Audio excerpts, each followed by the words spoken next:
This is water buffalo horn.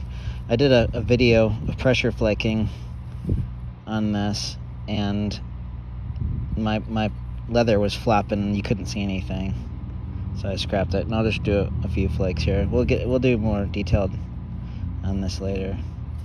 This is laminated in layers that are going this way. I don't know if you can see them.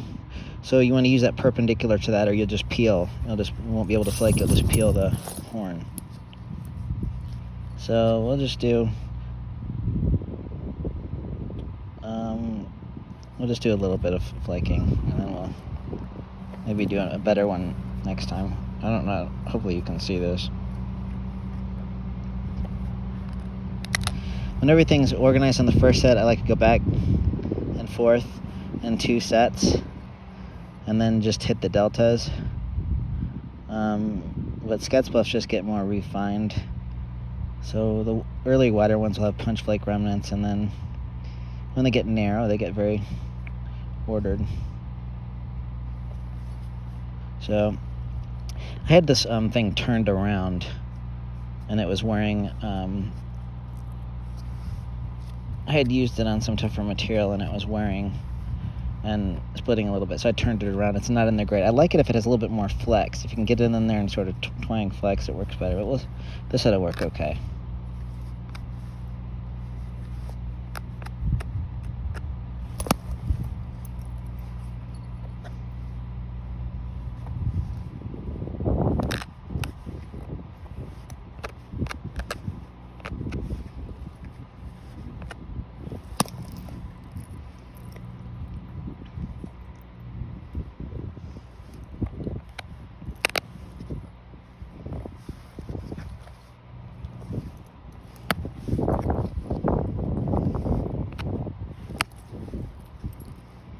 Went a little too far.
I'd like to get one through here, but it's a little rise there, so I'm probably best off trying to get one here first.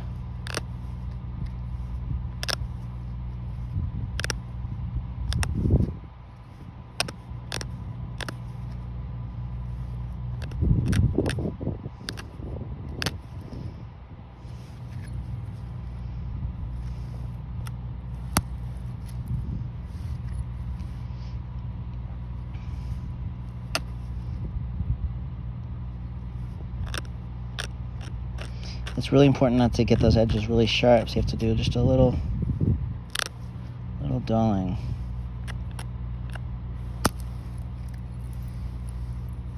There. That fixed that contour.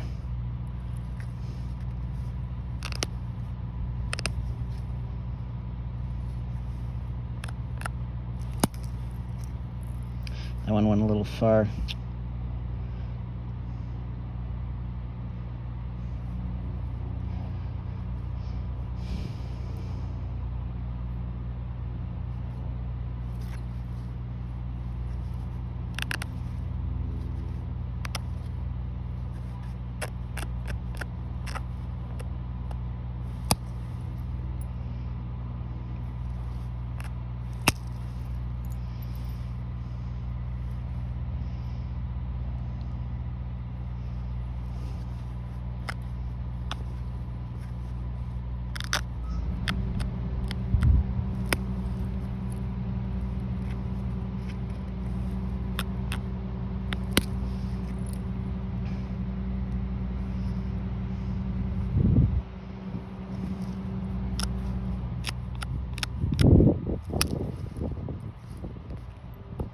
You have to get a little bit more bite. Those little flakes really want to be steppy.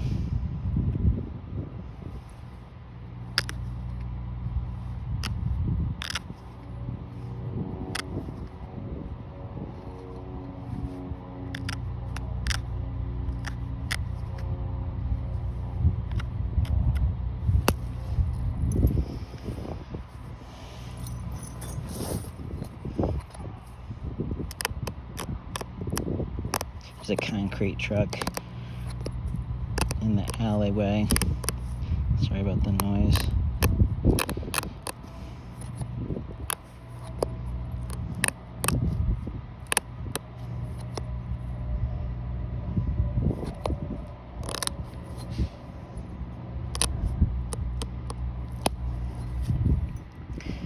Normally on the stems on these,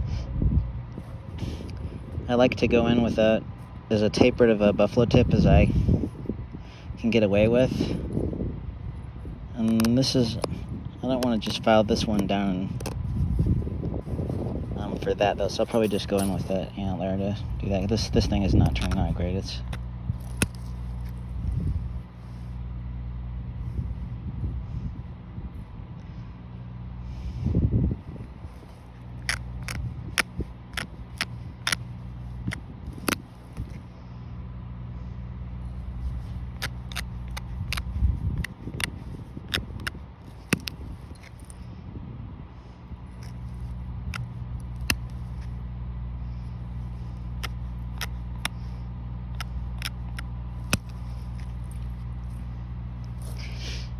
stuff is the steppiest.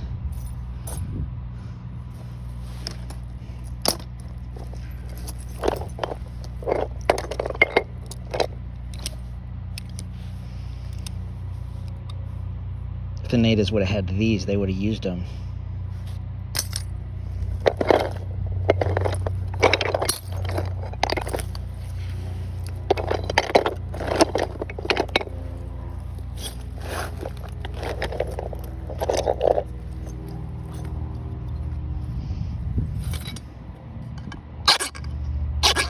People give me,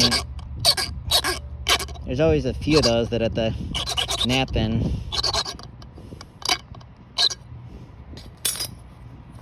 let me know that file is not authentic and stuff. I think it's funny because I try to use common sense about this stuff, right?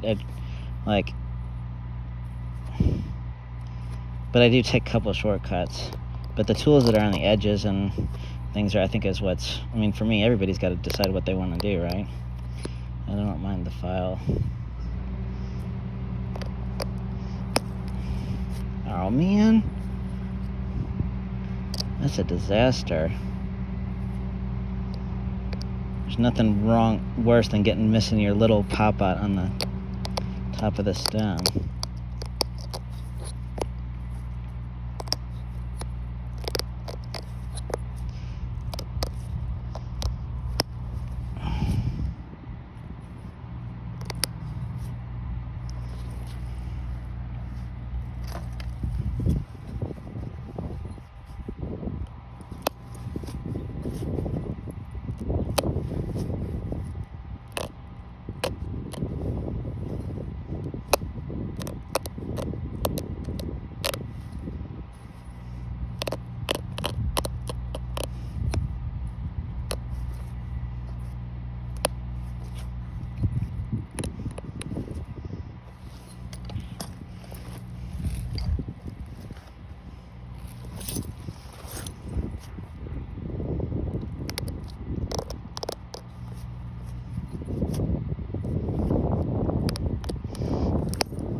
If there was a contest for a big prize, like aliens landed, and they said we can reveal all the, I don't know why I say aliens, all the secrets for how this stuff was actually done, and then they offered a large cash prize for the napper who who could get as close to the actual method as possible, then a lot of those, if they would have had copper they would have used it, people would quickly abandon that for other methods and get to work.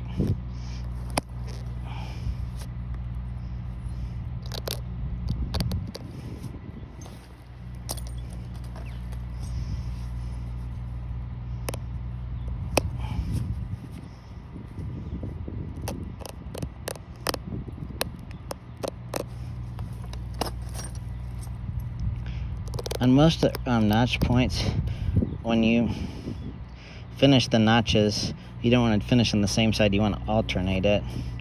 Although it can be really tricky to tell the order on these. These are just small little shells.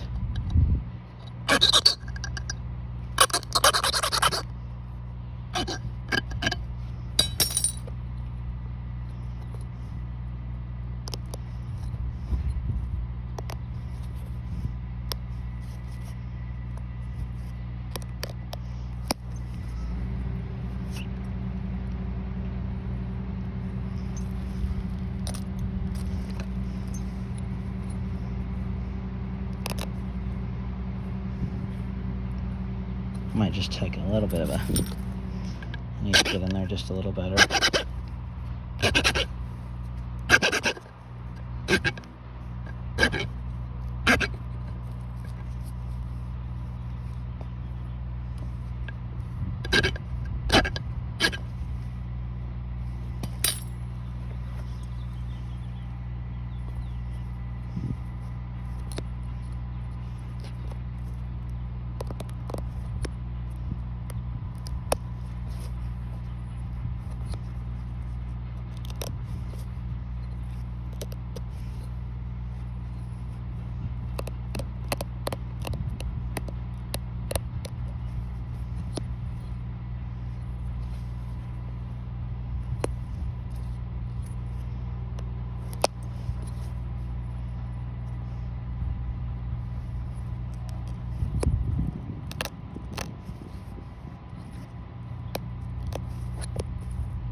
This long-stemmed hardens will get little hooks in there, and a lot of them look a lot like scottsbluffs.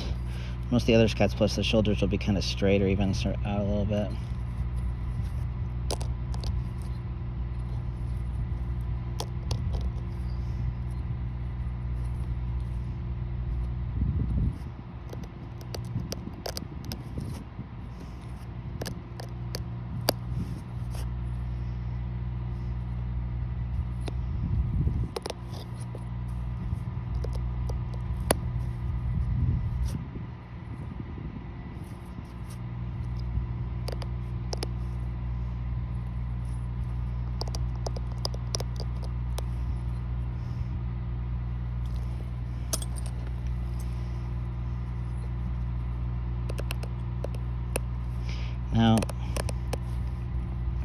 Now what I'll do is some blending and then a whole bunch of tedious little, but fun retouch.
Sometimes wonder if Richard Warren didn't do some fog napping with Horn. Some of his stuff.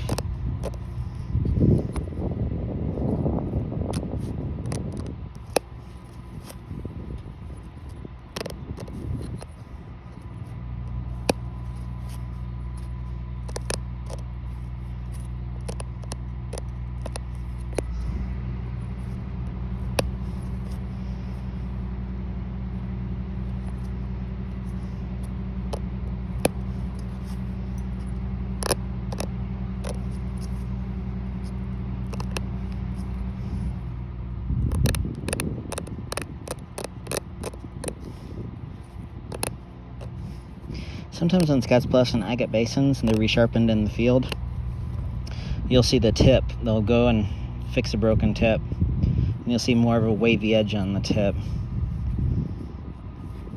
which they just didn't get around to doing the refining. Sometimes if there's a step flake,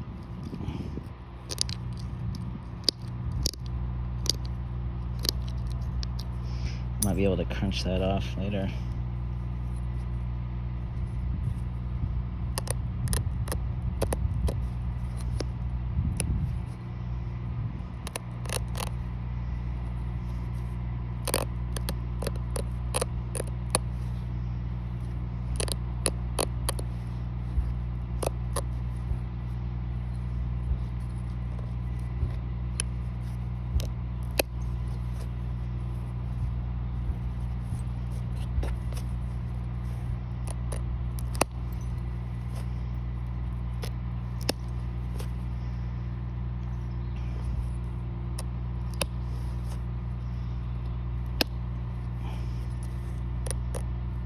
I want to make sure I don't get sideways. I'll peel. I gotta keep it straight.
Need one here and here, and maybe a little one there.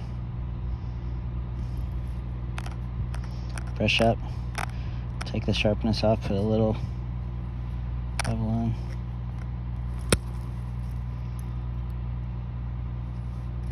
And other chert, those wouldn't be stepping like that.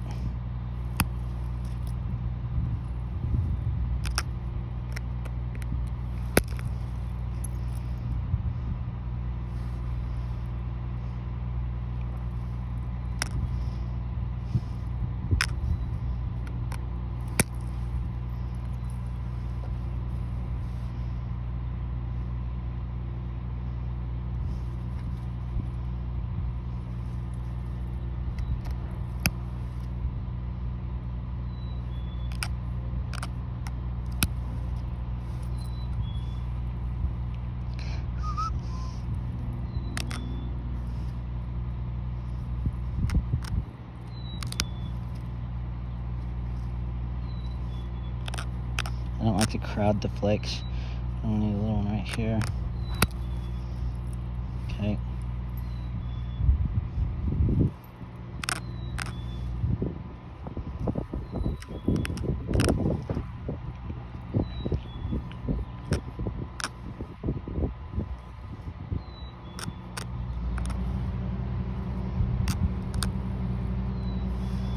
to just... There.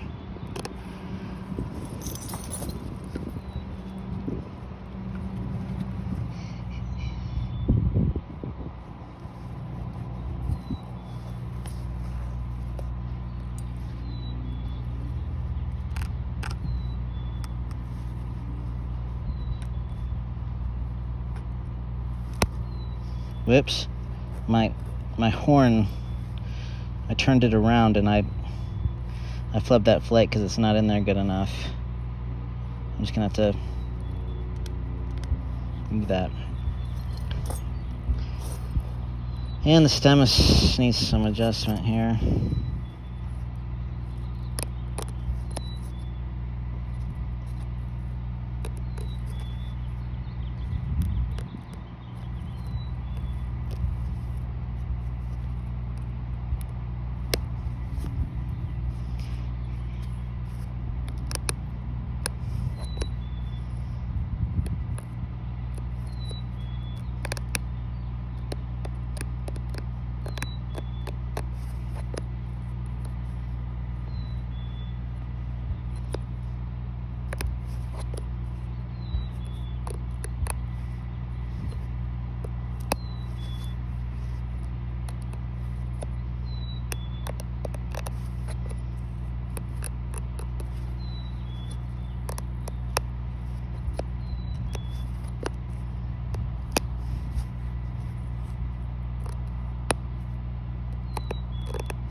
I'll do some more work on this. I need to do a little bit over here.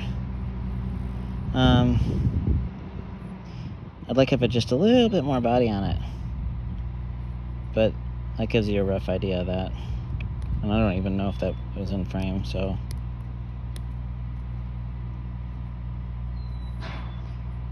The shearing of the buffalo, because it's grabby, you don't get crushing like you do with antler. And you can do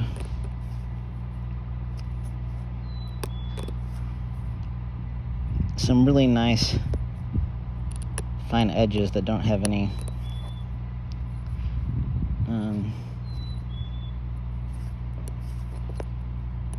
shallow, or I don't know how to describe it. The little flakes, just from even the broad facets, it looks like a very fine flaker. When you look at the edge, when you just do a nice even brushing shear.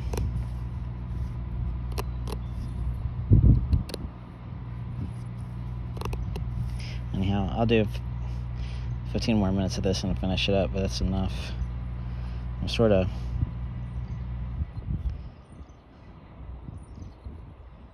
I'll set it down for a few minutes and then look at it. Overworking the stems can make these things look wrong in a hurry, so I'll just leave it be. Now I've got some Georgetown preforms I was working on. Some of these might be heavy enough to, they're spalls. They've got width, so maybe when I get a big heavy when I do the initial work, I'll show that sometime. Of course, the guy leaves right when I'm done.